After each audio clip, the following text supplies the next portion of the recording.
Hey guys, what's up? It's Raleigh. So we just finished our leg workout, and we really didn't get the kind of footage we wanted to because the gym was so packed. But we did manage to get some good clips and a couple PRs too. So we're going to be walking you guys through kind of what we do with squats on a regular basis, and also we'll walk you kind of. We did low bar today, so we're going to go over how to do low bar, and we did do a little high bar at the end, but we may save that for another day. So, is there anything else that you wanted to add? Yeah, other than that, other than us, showing technique and all of that, to kind of just want to talk about how the training session itself went today. It went pretty good.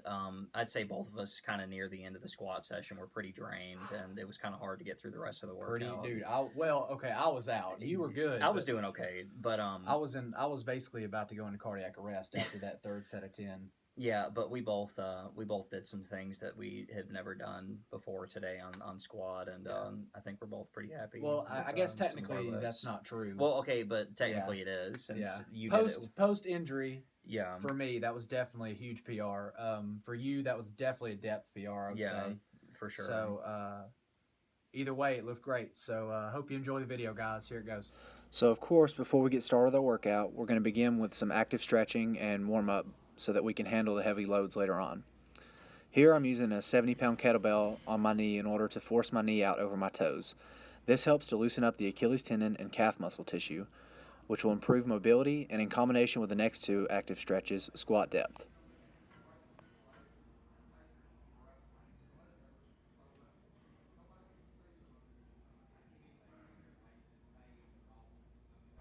For this active stretch, I'm using a band to pull the head of my femur away from the socket joint while simultaneously decreasing the angle of my hip.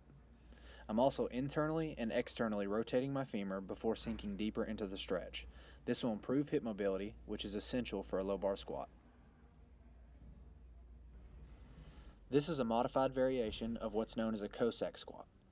As you can see, my mobility is fairly average as the goal is to sink into a full squat position on each side. Regardless, I find that this active stretch helps to open up my groin when performed prior to squatting. So moving on from our stretching and mobility work, we always start with the bar and take anywhere from 20 to 30 minutes to actually begin our working sets. During our warm up, we usually decide on what our goals are for the day. Today, our goal was to work up to either a PR single or a PR on a specific weight for a specific amount of reps. Today, John wanted to complete 365 pounds for a single at full depth, while I was hoping to complete 365 pounds for 2 solid reps. So 275 is usually where we start our working sets, and depending on the day and what our goals are, we'll do 2 sets of 3 to 5 reps.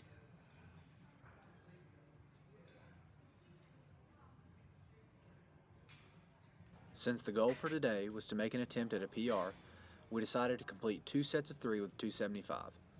Once we moved on to 315 and then subsequently 335, we decided to start performing singles so that we didn't have too much muscular fatigue going into our PR attempts.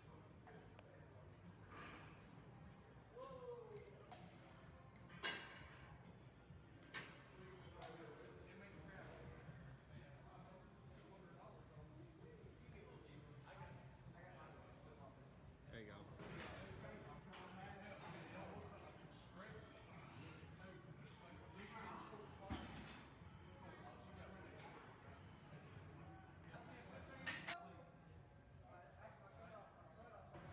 Going off of how 315 and 335 felt and how they looked depth-wise, I was pretty confident that I could get 365 for a single at full depth. I honestly don't get super hyped up when I go for a PR attempt. I kind of just visualize the lift and go for it. After my 365 single, I decided to drop the weight down to 315 and hit a set of 3 reps. I then decided to go up to 335 for a second set of 3, and I can honestly say that both sets felt pretty good.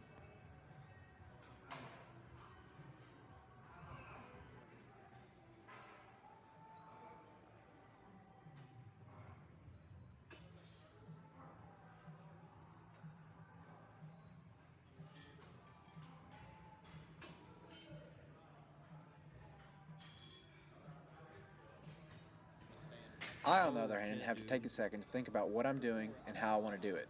Having the back and knee issues that I do, it's difficult for me to perform heavy movements without being very concise as to how it should be done. Although the plan was to hit 365 pounds for 2 reps, the second rep felt so amazing that I said, what the hell, and went for a third. The last time I was able to complete 365 pounds for 3 reps was over 2 years ago, which is when I sustained my back injury, so I'm pretty excited to see what the future holds. So this is the high bar portion of the workout that I mentioned earlier, and the reason I made the switch from low bar to high bar to end the squat session is because, for me, high bar emphasizes the quadriceps, whereas low bar emphasizes the glutes and hamstrings. I performed 3 sets of 10 with a very moderate amount of rest between so that I could really get a nice quad pump going into our accessory work. All right, so now that you guys have kind of seen what we do during our regular squat routine, we're going to go more into depth about how we perform a low bar squat. And me and John do have different dimensions as far as our body proportions, so our squats are going to look a little bit different. And we're both at different levels of mobility. John, for instance, has a lot better ankle mobility than I do, and I probably have a little bit more hip mobility than you do at this point. For sure. Right, and so he has trouble with his depth with low bar, but he is a lot stronger with low bar, which is why he chooses to squat that way most of the time. He is working on the hip mobility, so that will improve.